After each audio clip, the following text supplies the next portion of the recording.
$30,000. That's what the FBI cites as the average amount you will lose over your lifetime from being given false and misleading financial advice. That's the same amount I lost. Truth is, the vast majority of financial content out there is pure garbage.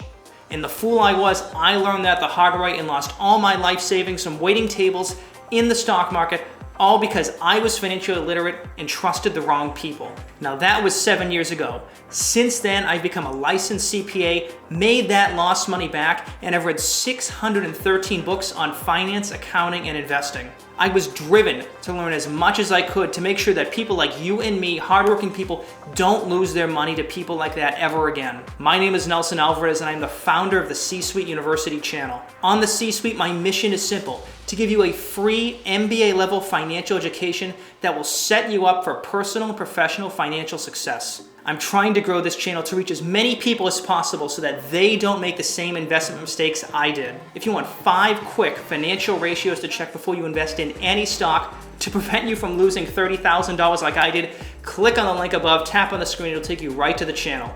Hope to see you there.